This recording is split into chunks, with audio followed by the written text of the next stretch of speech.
I think we're all ready to know. Hello. Yeah. Welcome. So this is the new edition of the program. Hello. So you don't have to see my backside all the time. Yeah. What we'll do today is listen to two small excerpts of Shri Mataji's speeches. So where she talks about ego and fear. And she uses these words, you listen to them, but she uses the word virtue in one of the speeches. And I feel that's a word that's not used generally in the modern world. We don't talk of virtues. Like if you know Ramayana from the Eastern cultures. Surendra just had a look at me. Is the voice coming or no? Echo is coming out. Echo. Is it your microphone you're using off the laptop or? No. 1 second. A lot of people. No. Just 1 second. Maybe I'm doing something else.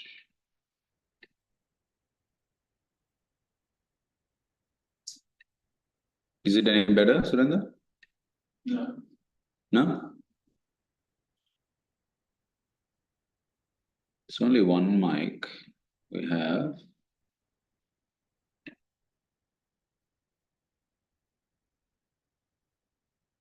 Is that gone any better now? Is the echo gone? Can you hear? Or Can you hear it, Surendra? Yeah, I can hear the echo. You can hear the echo. Wait a second. What if you mute on that one? It should be picking up. What is selected is that. So if you mute on that one.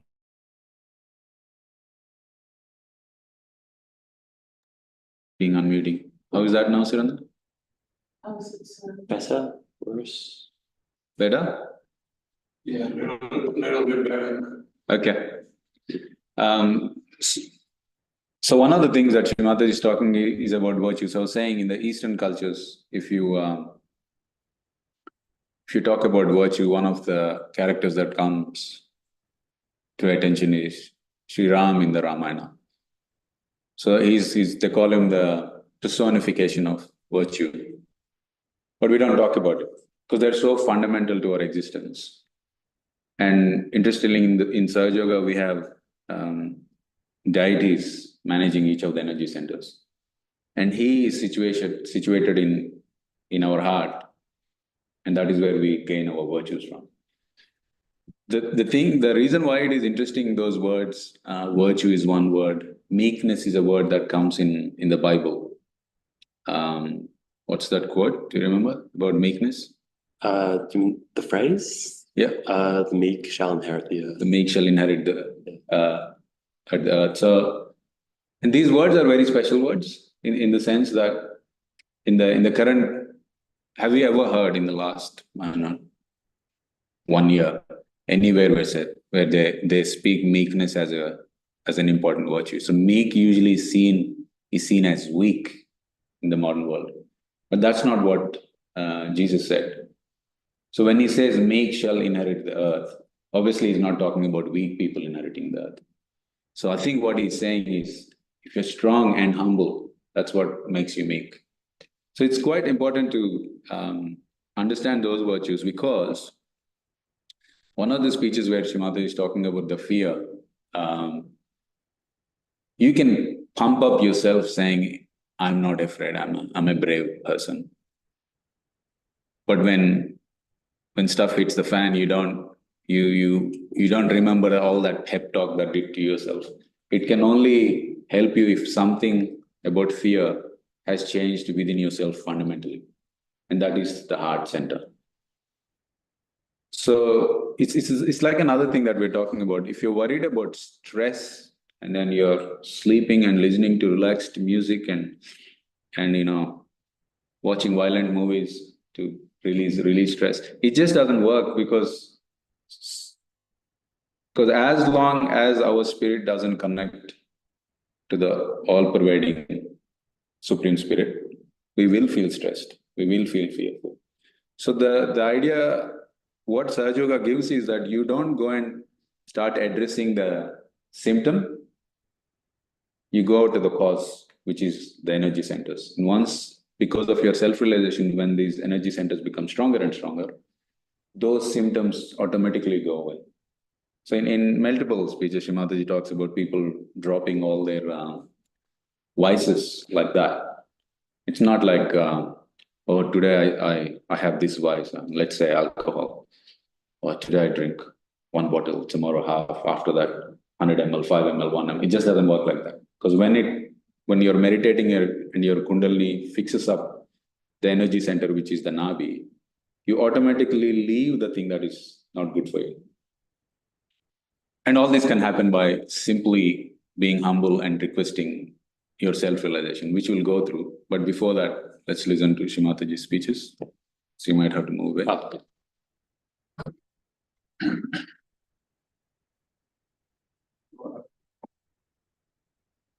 Away from the mic. Bouncing back. See. Okay, good tip.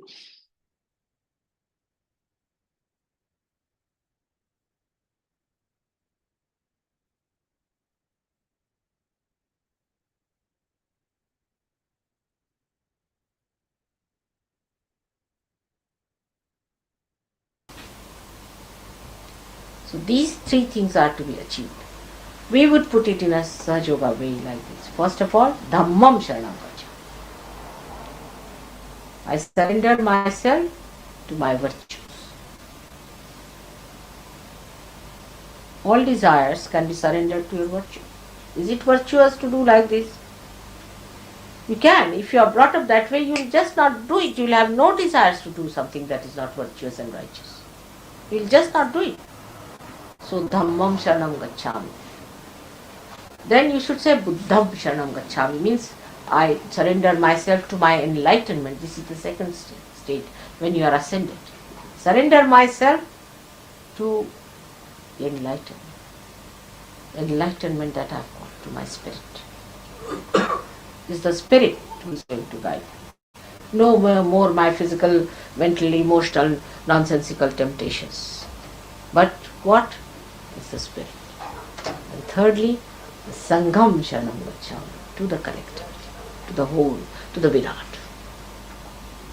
This is the way we have to work it out. So ultimately reach the same point. That let me start from myself. From myself to others, not from others to myself. It's like treating the tree from outside, not from the roots. But Sahaja Yoga treats you from the roots. First you get your realization, alright? Then you learn how to surrender yourself to your dharma. Then you become collectively conscious. Collectivity is a temperament. Is a sense of enjoyment that you get in the collective living.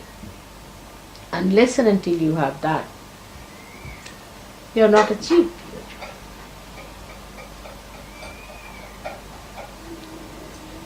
So Buddha has played a very great role in our lives, and he is a very great powerful force within us. I am very happy that Buddha Jayanti has fallen here in England, because as we say, the England is the heart of the universe. It doesn't matter if I say here, is there anybody Arab here? I don't want to displease any Arab if he's sitting here. Alright. And if it is the heart, whatever you do here will circulate in the whole universe. So if you can conquer your ego here, we can even conquer the ego of Mr. Reagan and these Russians. We can manage that. But first start it here. It has to reverse back. You see, now they have to learn from you and you don't learn from them. When it will work out, you'll be amazed. Ego is the only problem I always face, reaching their hearts. If ego is removed, everything will be alright. So for us, the great mantra is Buddham Sharanam Gacchami.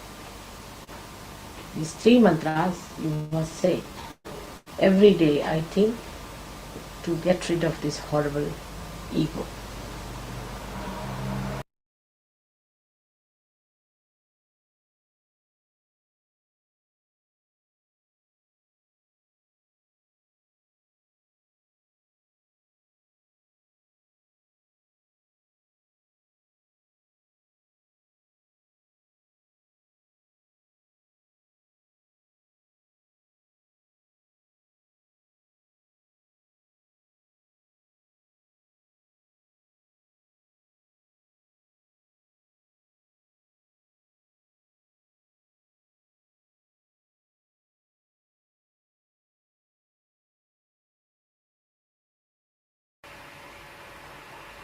In this totality, a world has to be created of people, by the people, who have no fear.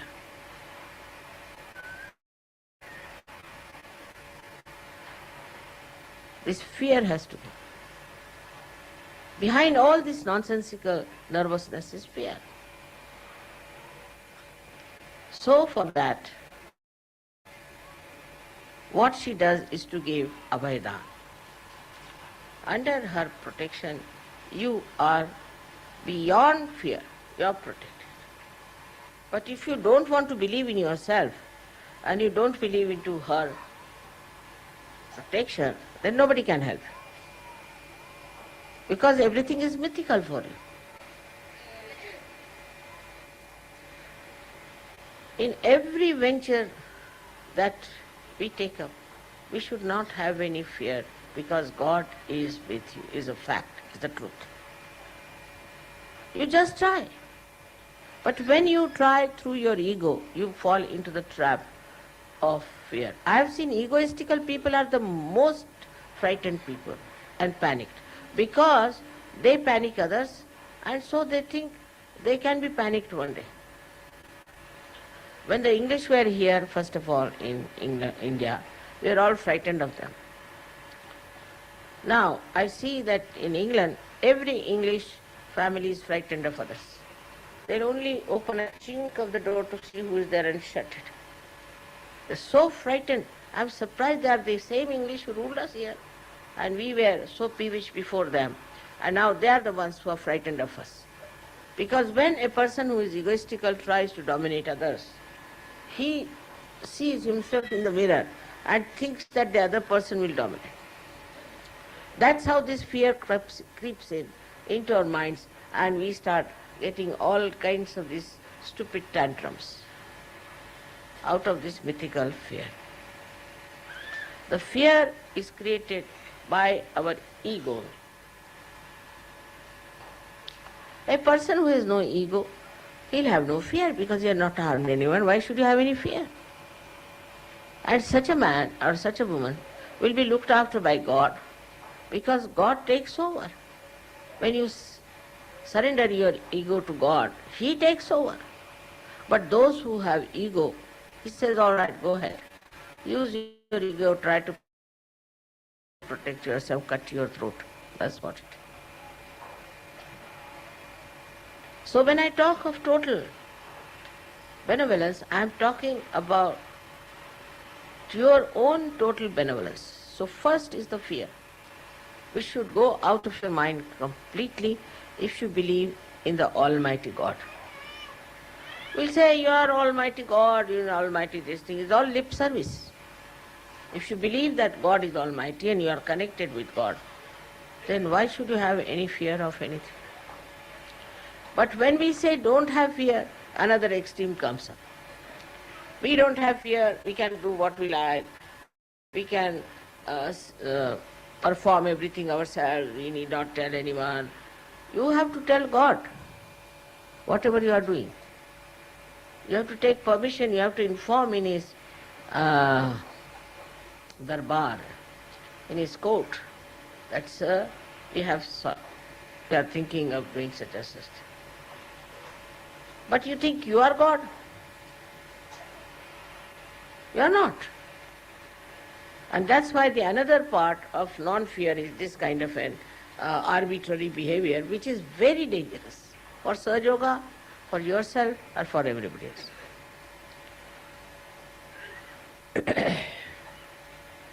The second fear, I have, is that if I tell you anything, 99% of you understand is for your benevolence, is for your good. But there is 1% of people who can just react because they have too much ego and they won't take it because they don't think of their own benevolence. They don't understand that if I am telling them anything, it is just to give them completeness, totality. But on the contrary, they take a very wrong attitude. This is another nonsense. So now one has to develop a kind of a indifference to this kind of people who unnecessarily go to the other limit of their own destruction. I don't want to see what is the point in everything that I am telling. Only I can tell you, who else? I have to tell you what's wrong with you, what you have done wrong, and then you must change it.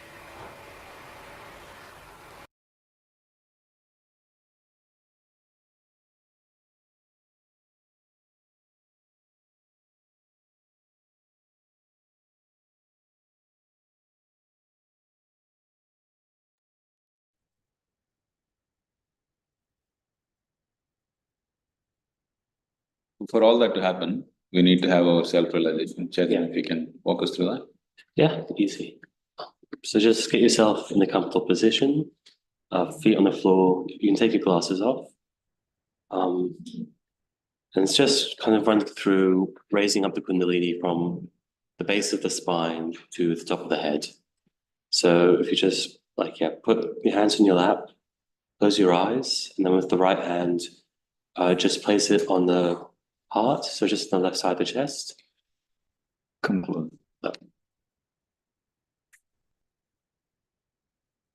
While it's there, you can say out loud or just quietly, Mother, am I the pure spirit? So say that a few times and just concentrate on the message. Just, am I the pure spirit?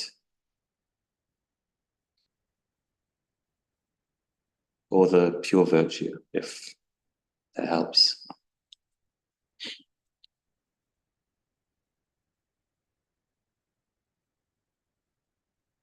And just lower it down to the stomach, so on the left side, just under the ribs.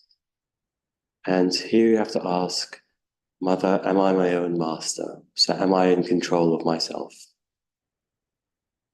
And just repeat that a few more times and put your attention on that phrase, am I my own master?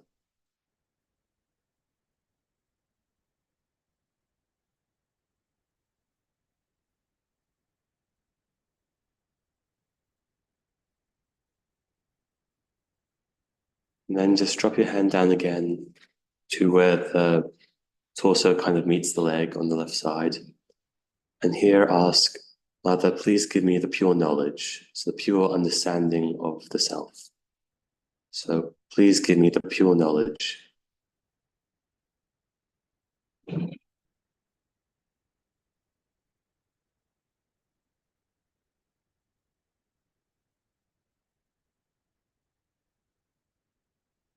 Now you start raising the Kundalini upwards, so just place the hand back on the left side under the ribs and say, Mother, I am my own master, because here you're affirming that you are your own master.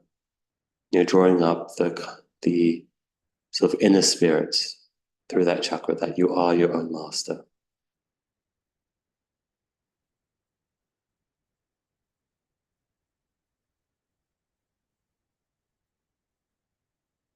Then raise your hand back up to the heart, so on the left side of the chest. And here just say, Mother, I am the pure spirit.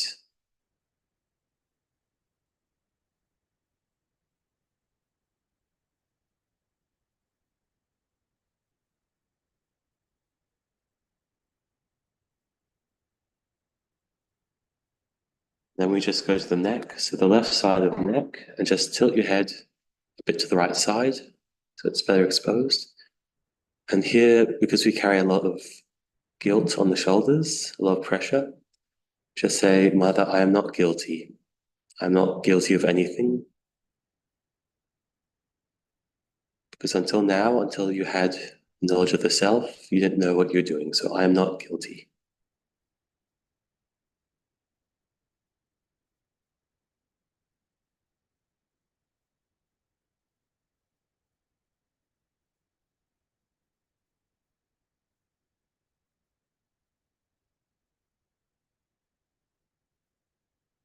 Then place your right hand on your forehead. And you can just bend your head down a bit so that your forehead's kind of being held by your right hand. And here just say, Mother, I forgive everyone, and also I forgive myself. Because you have not done anything wrong, but you should forgive everyone else and yourself. Just say that a few more times. Mother, I forgive everyone, and also I forgive myself.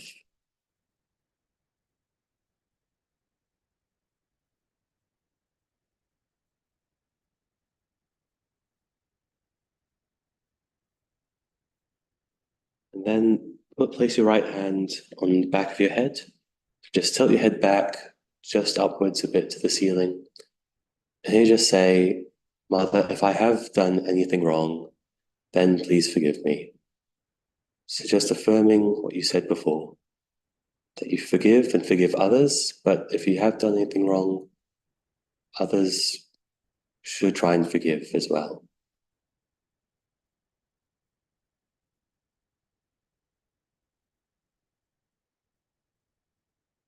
Then, having raised the Kundalini, just place your right hand on the top of your head, and you can just press it down gently and just move it around slightly, sort of massaging the top of your head. And here just say, Mother, please give me my self-realization. So please connect to the energy that was individual to kind of the outer energy, the cosmic energy. So please give me my self-realization. And just hold your attention at the point where your hand meets your forehead. And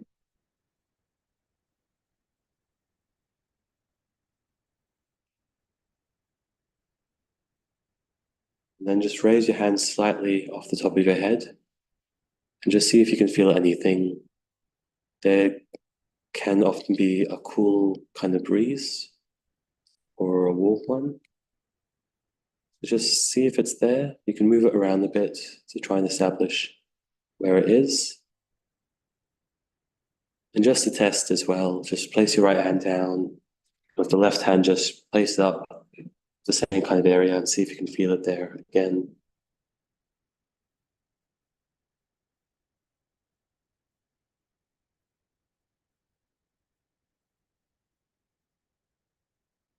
And then, because we should be thoughtless at this point, because we achieved the realization of the self, we can just meditate for a short while. So just same thing again, feet on the floor, hands on your lap.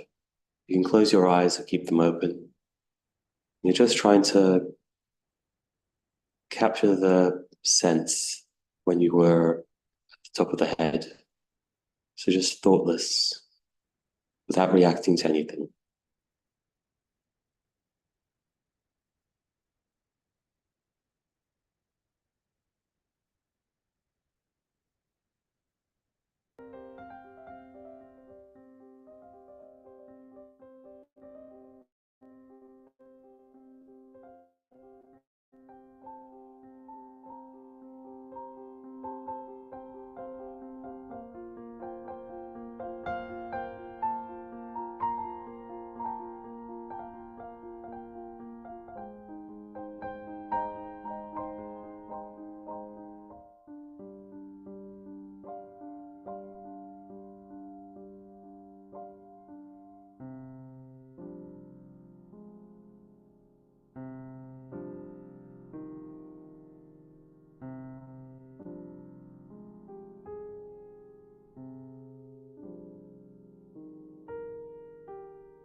Keep listening to the music. Observe how you're feeling on your palms and on top of it. Try and let your attention stay on top of the head.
While you have our eyes closed, let's listen to speech that was played before, just the audio, so you don't have to open your eyes.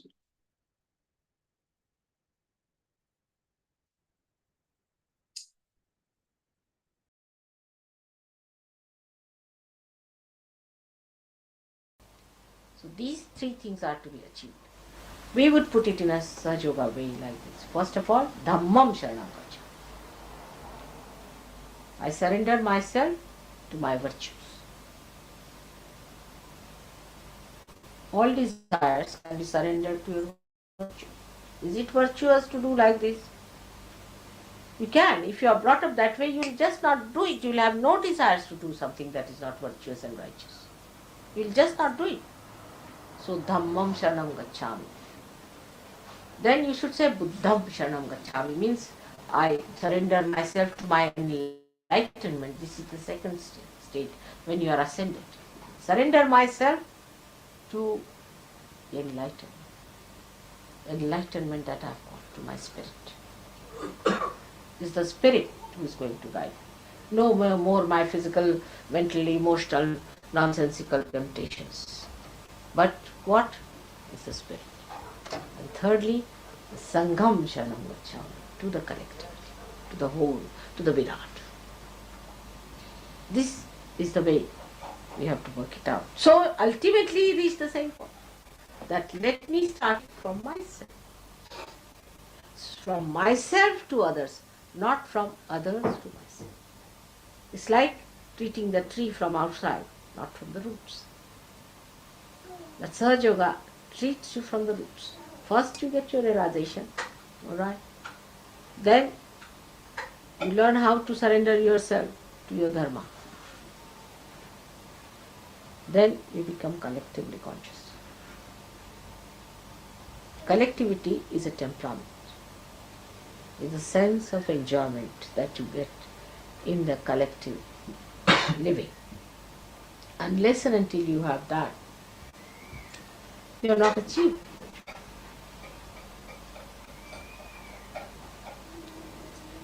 So Buddha has played a very great role in our lives, and he is a very, very powerful force within us.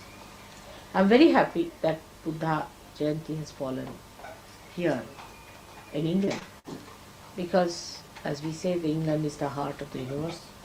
It doesn't matter if I say here, is there anybody Arab here? I don't want to displease any Arab people sitting here. Alright. And if it is the heart, whatever you do here will circulate in the whole universe. So if you can conquer your ego here, we can even conquer the ego of Mr. Reagan and these Russians. We can manage that. But first start it here. It has to reverse back. You see, now they have to learn from you and you don't learn from them. When it will work out, you'll be amazed. Ego is the only problem I always face, reaching their hearts. If ego is removed, everything will be alright. So for us, the great mantra is Buddham Sharanam Gacchami.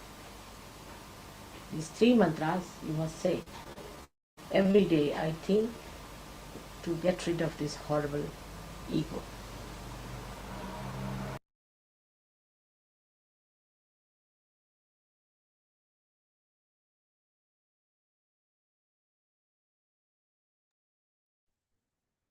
Lord will explain a little bit of the subtle system where Shri Mataji is talking about heart and the ego. So what you're seeing on the screen is, which is for the non-onliners, it's the one, is that we have a subtle system. In very broad terms, you have 7 energy centers, 3 energy channels, and each energy center will have a left and a right aspect.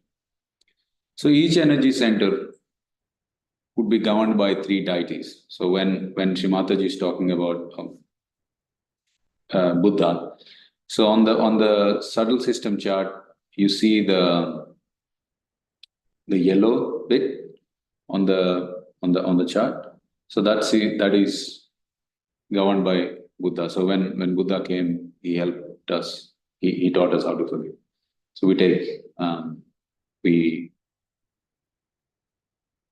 we use his powers to help us forgive on that side.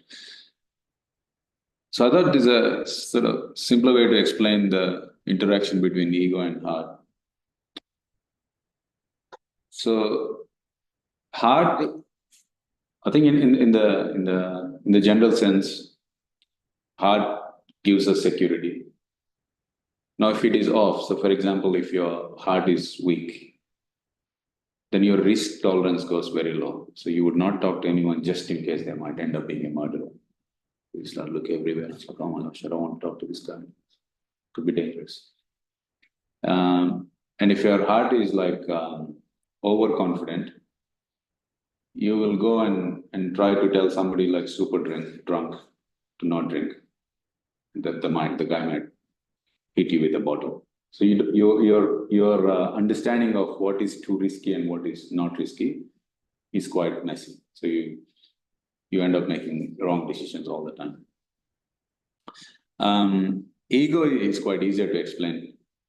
Is just because you have a thought, it is right.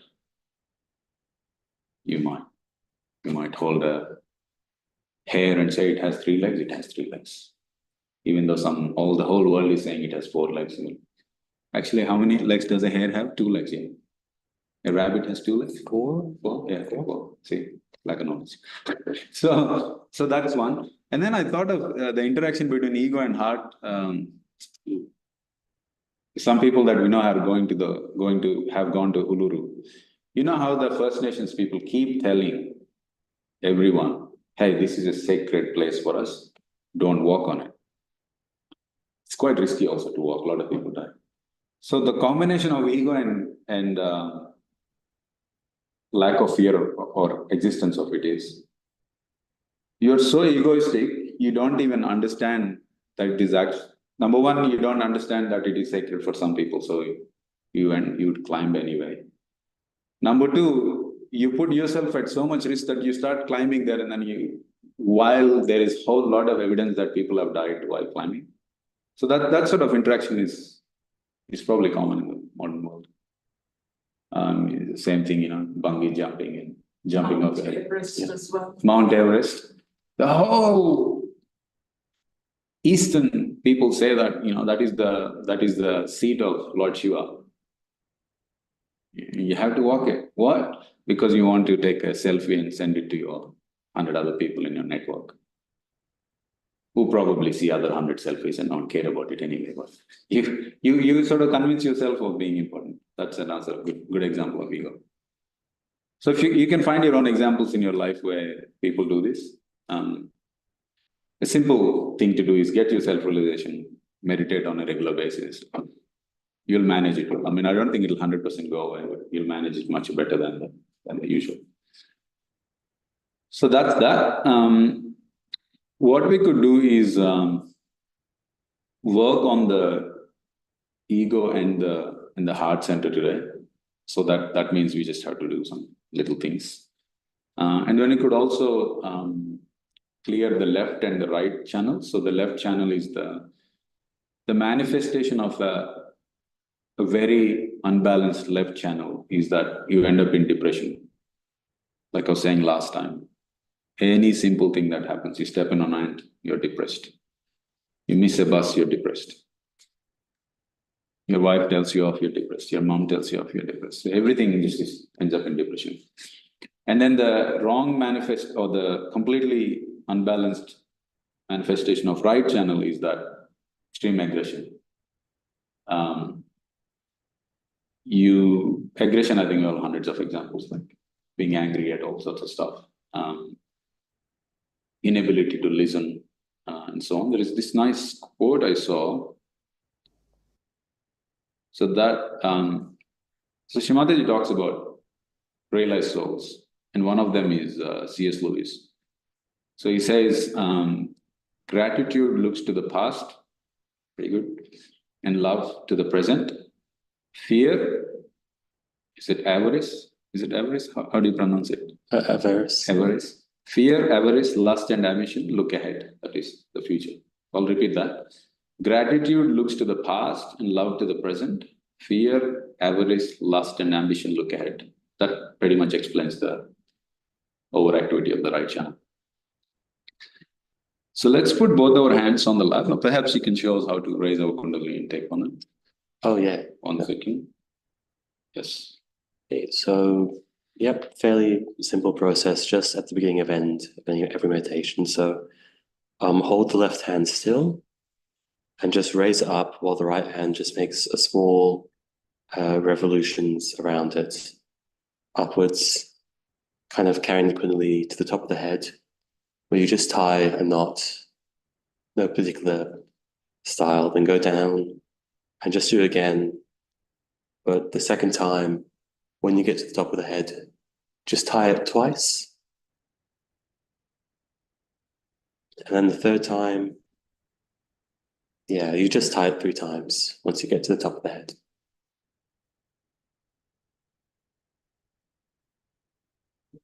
And then the second step is just the bandhan. So the right hand just moves from the left side over the body and back.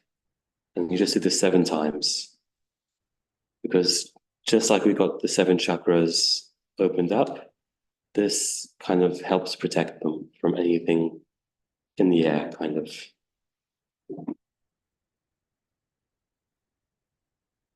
Yeah, so just before and after each meditation. So now we can close our eyes. Put our right hand at the middle of the chest.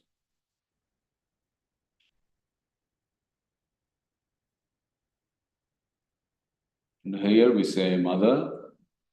We can address the motherly energy within us, who is residing in the sacrum bone at the bottom of the spine. Or if you feel comfortable, you can address Shri Mataji, who has given us the self-realization. Mother, please remove all the insecurity from my heart.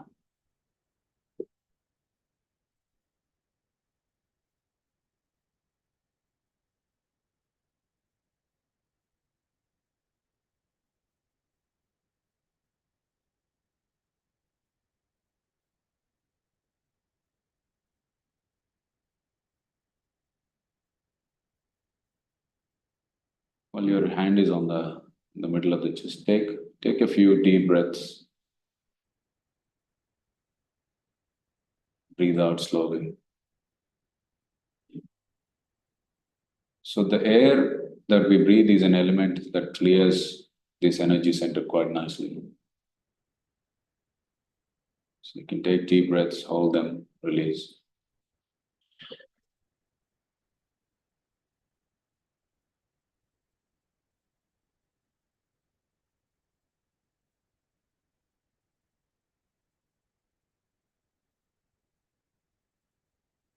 Mother, please remove all the catches of my heart center.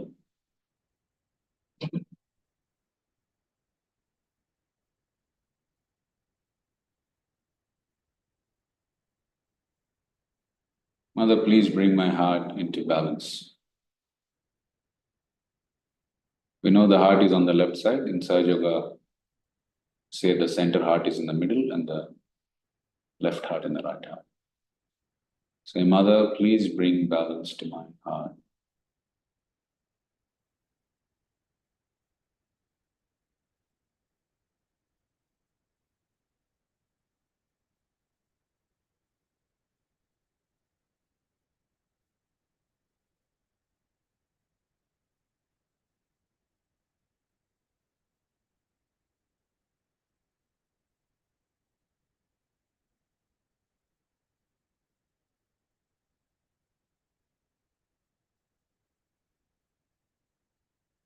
Bring your hand back to the lap. Let's put our left hand. If you're not sure, you can quickly look. Open your eyes and close them. Just above the left ear.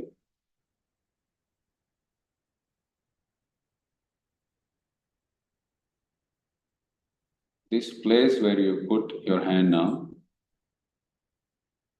on the subtle systems, in the subtle system it represents the ego.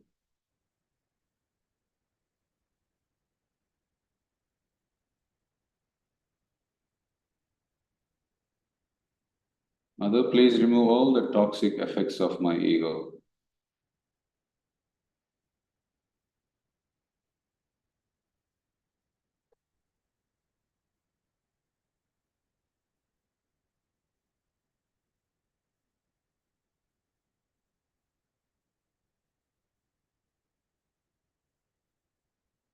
Mother, please remove all the imbalances caused by my ego.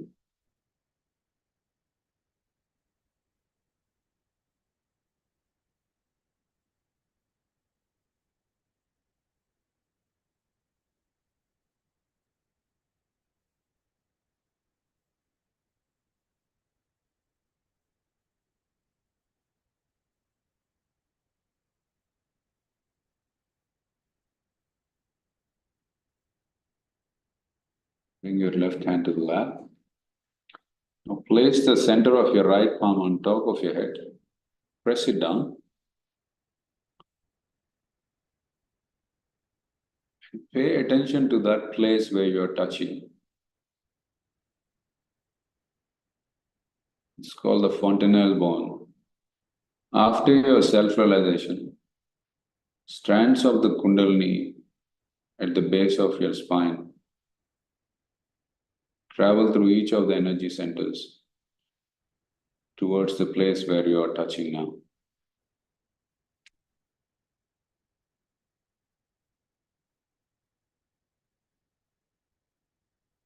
Here you say, Mother, please establish my self-realization.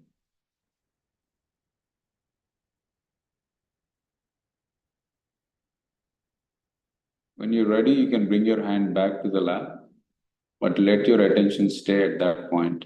Whenever you feel that the attention is wandering, you can bring your hand back to the lap, hand back to the top of the head.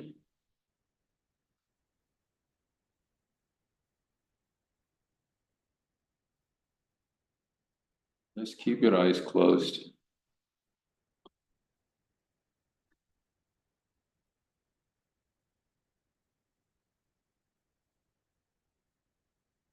Pay attention to any discomfort in any fingers on your palms. And we can discuss those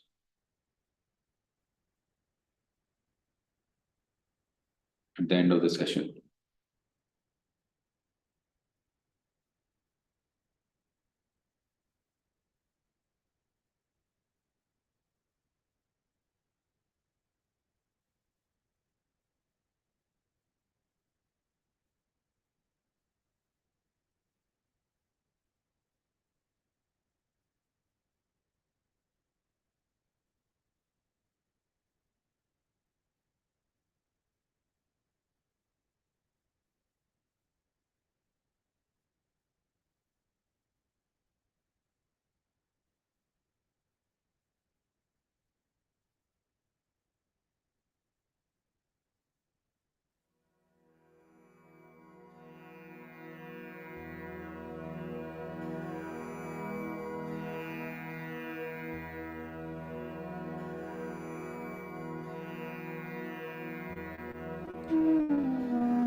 Raise your right hand above the top of your head and observe if you're feeling any sensations of coolness or warmness.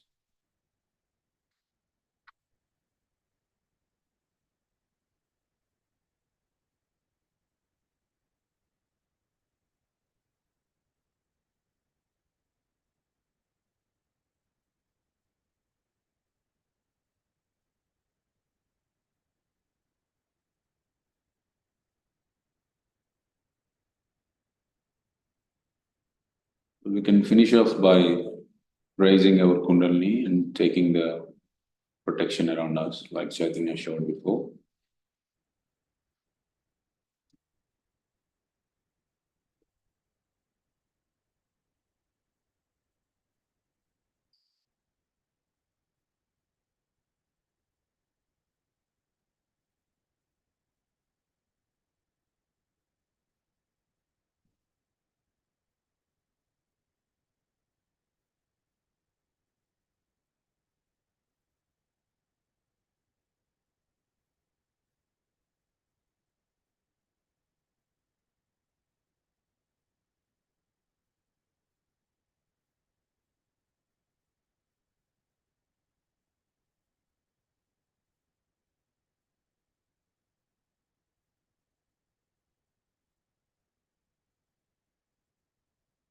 That's all for today. So if you have any questions, shoot away, onliners too.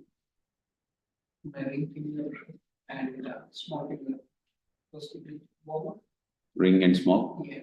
on the left hand side. Both the fingers from both the hands are warm up, but by the end of the session, he's got cool. Yep, and He's still remain small. And everything else is so so we have Dilip here is saying that couple of fingers were warm and two sets, both sides were warm on two fingers when he started, and then the end of it, those on the right side became cooler. So this coolness and warm happen because when the Kundalini is traveling from the base of the spine to the top of the head, and if any of the energy centers, as we said, each energy center has a left and right aspect. When Kundalini is trying to clear any imbalance, there is a friction, and the friction comes out as heat. And when the Kundalini passes through without a problem, through that energy center, in free flow, that's when you feel the coolness. So the theory that I have is, when you started, you're probably having a few catches, and then Kundalini has sorted it. It's still work in progress on the left two fingers. Which ones were they again? So the ring finger and small. So ring and the small finger. So on the left hand, what is the quality of the left? So that little, we'll show you the chart for the benefit of people. You can see up there too. Yep. So I'll show it to the people online as well. So each finger corresponds to one of the chakras.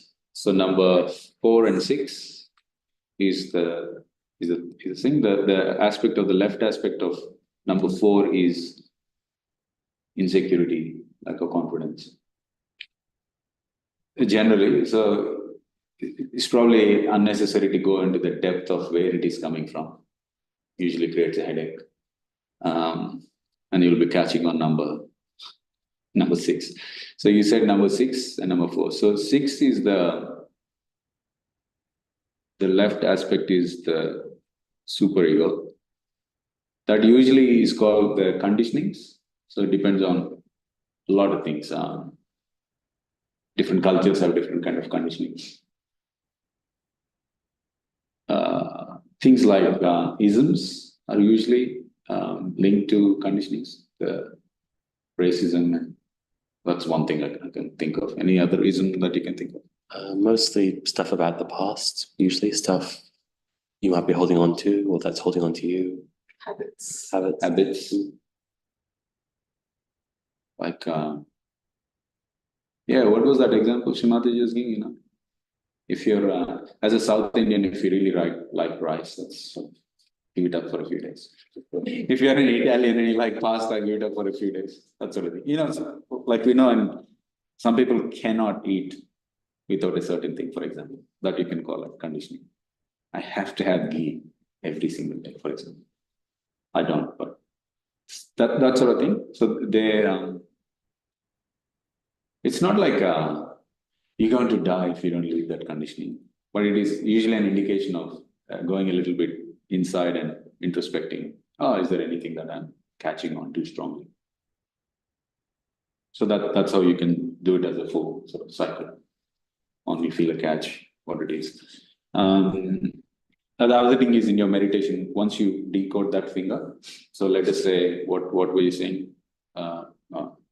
Left heart, you put your right hand on the heart, on the left side, and you say, and you ask actually, Mother, please clear all the problems in my left heart.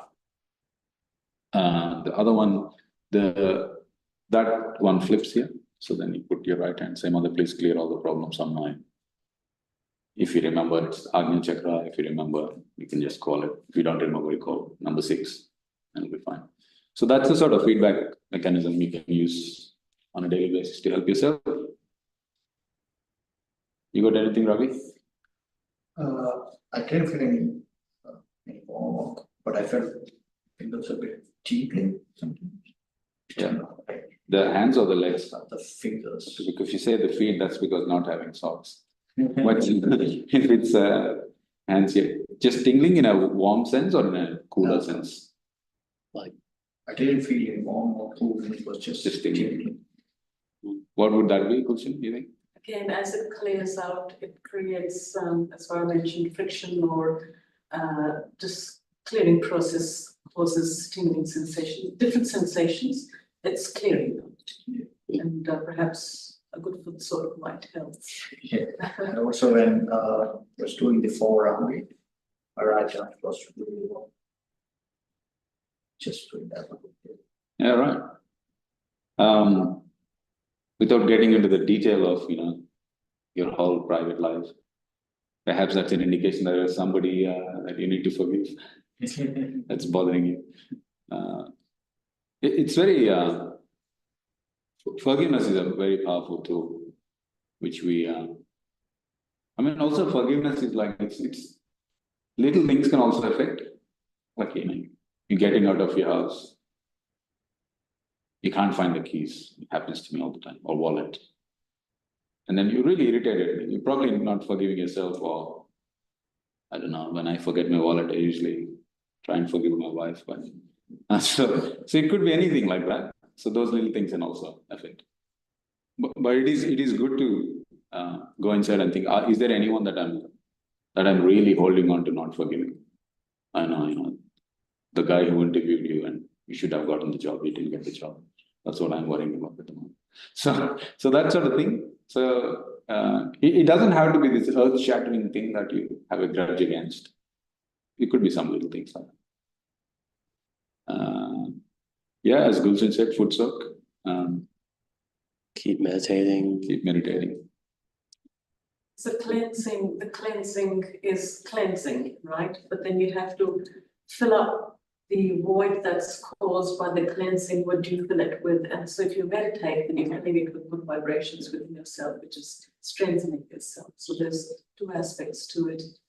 Meditation gives us strengthening, and then the cleansing is just what one does to get all that out of your system. So there's a twofold effect. I think I was too late in telling to the Zoomers that next week there will be no Zoom, only YouTube. So they see there's no session here. What you just said is quite a. Where did I read it? Your vessel has to be empty for the vibrations to come and fill. In the IT terms, your recycle bin has to be empty. So every day clear it and so on. The vessel has to be empty. I don't know where I read it, but that's what you're saying. So once again, Ravi, food soak. Once you do that, it empties it, and then. Some people focus on the clearing a lot, but then they don't meditate, and then that is not something again it's got to be balanced. So you've got to clean yourself, and you've got to fill up with, that's what I was saying, good vibrations. All right, before we end up making you all saints in orange robes, we'll let you go. Orange robes. All right, thanks for coming.